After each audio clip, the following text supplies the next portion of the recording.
Hello ladies and gentlemen, and welcome back to another BJ & Co. Terraria video. We're back again this week finishing off our NPC guides for you.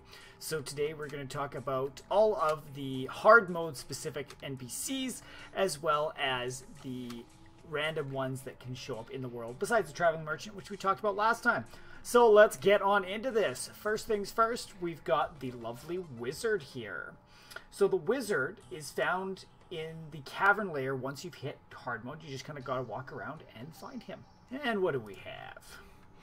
So what he has all the time on everything, so he shows this lovely ice rod, which is 32 melee damage, summons a block of ice. That's kind of cool. We also have the spell tome, which is a crafting material. He's got the greater mana potions. The music box has a chance to record songs. That's kind of cool. I might have to play around with that one a little bit.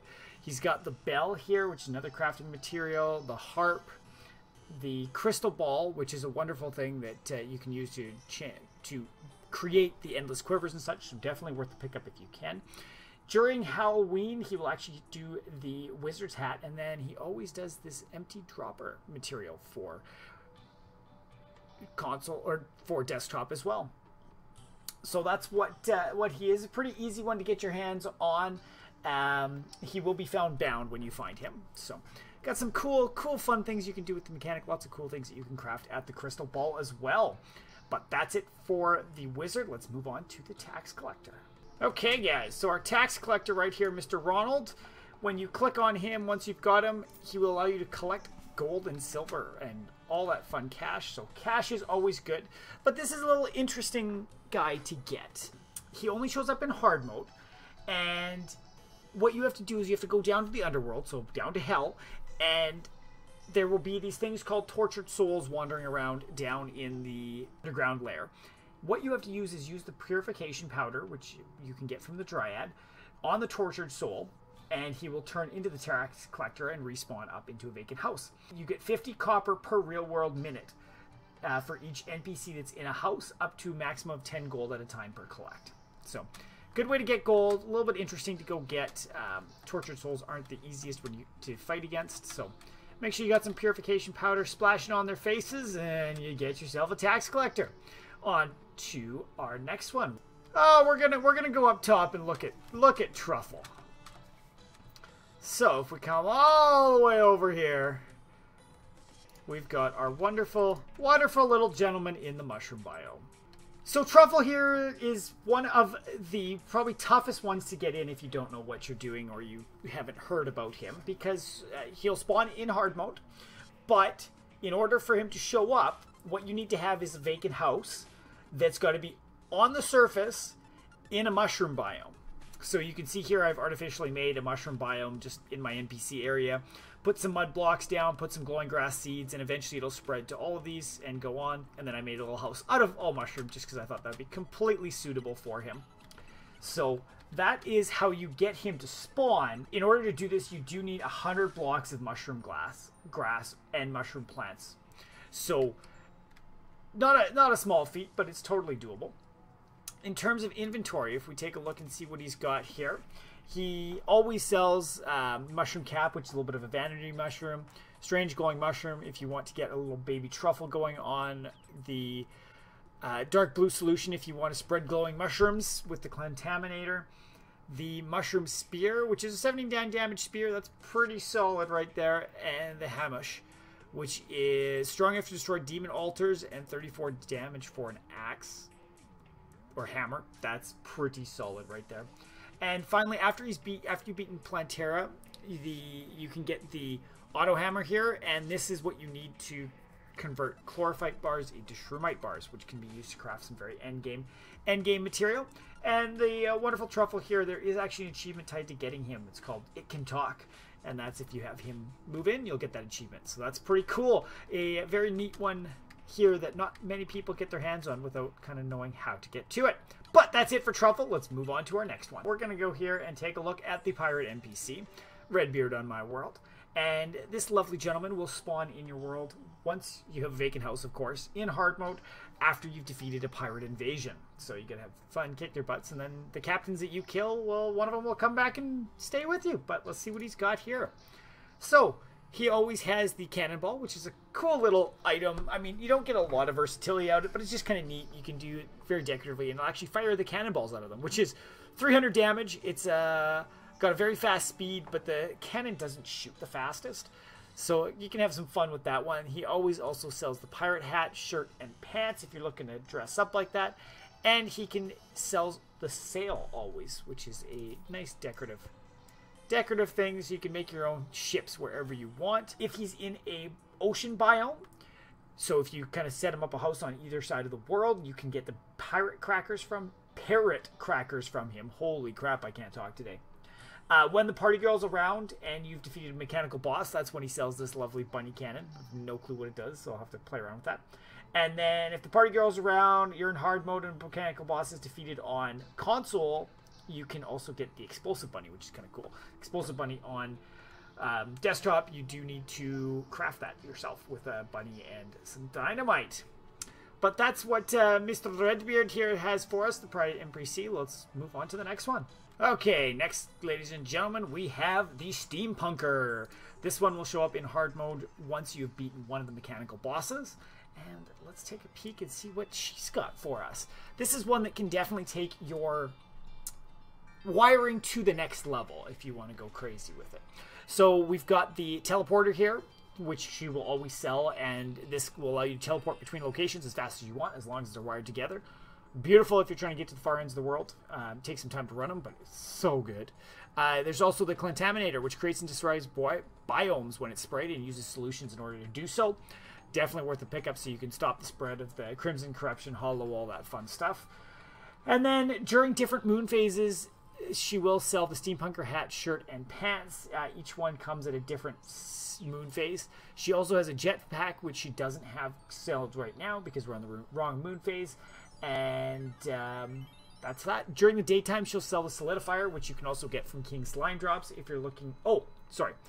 On console and mobile, she will sell the Solidifier. Same with the Blend-O-Matic, only at night. But she will... The Blend-O-Matic here is on desktop all the time available. In Crimson World, she'll sell this flesh cloning vat, so that you can use that flesh to make some cool things. And if the Eye of Cthulhu, Eater of Worlds, and Skeletron have all been defeated, she will sell the Steampunk Boiler here to do some more crafting. She sells the different solutions. Green solution, she's always... Or when there's no other solution being sold, she'll sell that. But then when it's in a hollow biome, you'll get blue solution. And if purple and red solution, you can get if you're in Corruption or Crimson, respectively, during the Blood Moon or the Solar Eclipse events. She's always selling the cogs, which is a material and a nice placeable thing. During Halloween, you can get the Steampunk goggles. After you've defeated the Golem, she will sell the Steampunk wings if you want to do some flying. There's logic gates here so that you can have lamps and different things come on with your wiring, so you can have some fun with those.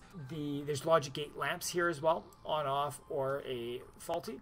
Oh, and it looks like a party's going on too. What good timing. She also sells on desktop, well, the logic gates and the Steampunk wings are only on desktop as well, but she also sells the static hook on desktop, which is a hook if you need one of those or just want a better one, as well as she sells the conveyor belts if you want to start using those wonderful conveyor belts. So that is what our Steampunkers got for us and how to get her, so let's move on to the Cyborg. Okay, so over here is our Cyborg, Mr. 9 or 7 on ours, and he will show up in your world if you got a vacant house once you've defeated Plantera. And let's see what he's got for us. The Rocket version 1 we've got right now, that he will sell anytime as soon as you've got him. He also sells a Rocket version 2 during a Blood Moon, Rocket 3 during the night or during a solar eclipse, and Rocket 4 during a solar eclipse too. So lots of fun rockets that you can get there. Ooh, rockets. He also sells the Proximity Mine Launcher, and that's an always one. Same with the Nanites, which is a material that you can get. During Halloween, he sells his own costume. So Cyborg helmet, shirt, and pants. Once you've defeated the Martian Madness is when you can get the high-tech sunglasses, which is a vanity item, as well as the night vision helmet, which improves your vision. And once you have the portal gun, he will sell Portal Gun Station for you. That's kind of cool. I'll have to take a look at that one at some point. if the traveling merchant will sell it for us. So that is what the cyborg has for us and how to get him. So next we're going to move on to some of the tougher ones to get. And first one we're going to talk is good old Saint Nick. So unfortunately, good old Saint Nick is not here in our world with us because it's not Christmas. And that is a specific thing about Santa Claus, is that he will only show up in hard mode after you've defeated the Frost Legion, which is summonable from items that drop from all the wonderful presents in the Christmas time. And Christmas season takes place from the 15th to the 31st. So that is the only times that you can have Santa Claus in your world. You can always change your clock on your computer if you want to mess around with that a little bit, but I don't really want to mess around with that today. So that's how you get Santa Claus. But what does he sell for you? You can get all sorts of cool things from Santa Claus. He's got his own hat, shirt, and pants, Christmas trees, lights, toppers, garland, bulbs, lights. It's just got a ton of decorative stuff for your world for Santa Claus. So if you want to dress it up like Christmas, he's the one to have with you. So that is it for all of the NPCs that need houses. Next up, we're going to talk a little bit more about the two special NPCs that, besides the traveling merchant, who will show up in the world. So the first one that we'll talk about is just the old man, nothing fancy. He is just the one that you use to spawn Skeletron. He hangs out around the dungeon until Skeletron has been defeated. Once Skeletron's been defeated, he will never show up again. What if you kind of read the lore behind everything, it's basically implied that the old man has turned into the Clothier once he's been released from his curse. So it's kind of a neat thing there. And so that's him. He's pretty boring. And then the last but not least is our skeleton merchant. This is a gentleman that can only be found in the underground and cavern layers. He's randomly spawns, just enemies will not spawn near him, and he just kind of wanders around in those areas. His stock changes at 4:30 a.m. every day, and he'll kind of fend himself off if any enemies do come by. He is not shown up on the map, which is kind of interesting. You can find him quicker with the Hunter Potion, but the Lifeform Analyzer will not work on him like it does on the Mechanic and the Goblin Tinker and that sorts of things. And he has all sorts of fun stuff. He is a good friend of the yo-yoers because he sells a lot of fun stuff that will help you become a better yo-yoer in terms of equipment. So during a lot of his stuff changes on the different moon phases, but he sells the Strange Brew, Lesser Healing Potion, Spelunker Glow Stick during the night or full moon, a Glow Stick during the day or if there's no full moon, Bone Torch during the first half of every game minute. Wow, that's very specific. The Torch during the second half of every game minute, so he alternates between those two. Bone Arrow during some moon phases, Wooden Arrow during some others. For the yo-yoers, he will sell a counterweight. So he's got blue, red, purple, or green. The color changes depending on which moon phase he is in at the time. He's always selling bombs and ropes, which is kind of handy if you meet him underground or running short on either of those as you're trying to mine stuff. During hard mode, he can sell you two different yo-yos, the Gradient and the Format C, which are both pretty solid yo-yos for once you get into hard mode. The yo-yo glove is another item that he'll sell for you, which helps out with your yo-yoing. I believe this one specifically lets you keep the yo-yo out a little bit longer. But let me just check. Oh yeah, duplicate yo-yo will spawn around it, which is kind of cool for the yo-yos. During a blood moon, he'll give you the Slap Hand, and he can also sell the Magic Lantern during the night, during a full moon. So that's what he's got. He's kind of a fun one to see while you're down there. Definitely hunt him out if you're trying to yo-yo while you can. But that is it, guys. That is all of the different NPCs that are available within Terraria currently. And yeah, so if you guys enjoy this, if you found it helpful, don't forget to smash that like button.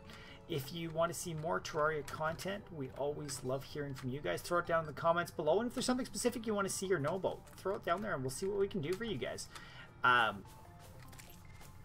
We also, if you want to see what's going on or access to different guide content, we are working on our website, bjnco.ca, if you want to take a peek over there.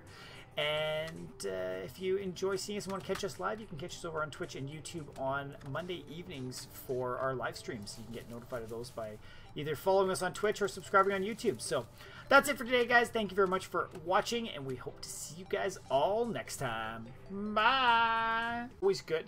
But this is a little interesting guy to get. He only shows up in hard mode, and what you have to do is you have to go down to the underworld, so down to hell, and there will be these things called tortured souls wandering around down in the underground lair. What you have to use is use the purification powder, which you can get from the Dryad, on the tortured soul, and he will turn into the tax collector and respawn up into a vacant house. You get 50, so that's what he is. A pretty easy one to get your hands on. He will be found bound when you find him. So got some cool fun things you can do with the mechanic. Lots of cool things that you can craft at the crystal ball as well. But that's it for the wizard. Let's move on to the tax collector. Okay, guys, so our tax collector right here, Mr. Ronald, when you click on him, once you've got him, he will allow you to collect gold and silver and all that fun cash. So cash is found in the cavern layer. Once you've hit hard mode, you just kind of got to walk around and find him. And what do we have? So what he has all the time on everything, so he shows this lovely ice rod, which is 32 melee damage, summons a block of ice. That's kind of cool. We also have the spell tome, which is a crafting material. He's got the greater mana potions. The music box has a chance to record songs. That's kind of cool. I might have to play around with that one a little bit. He's got the bell here, which is another crafting material. The harp. The crystal ball, which is a wonderful thing that you can use to create the endless quivers and such, so definitely worth the pickup if you can. During Halloween, he will actually do the wizard's hat, and then he always does this empty dropper material for console or for desktop as well. Hello, ladies and gentlemen, and welcome back to another BJ & Co. Terraria video. We're back again this week, finishing off our NPC guides for you. So today we're going to talk about all of the hard mode specific NPCs, as well as the random ones that can show up in the world, besides the traveling merchant, which we talked about last time. So let's get on into this. First things first, we've got the lovely wizard here. So the wizard is found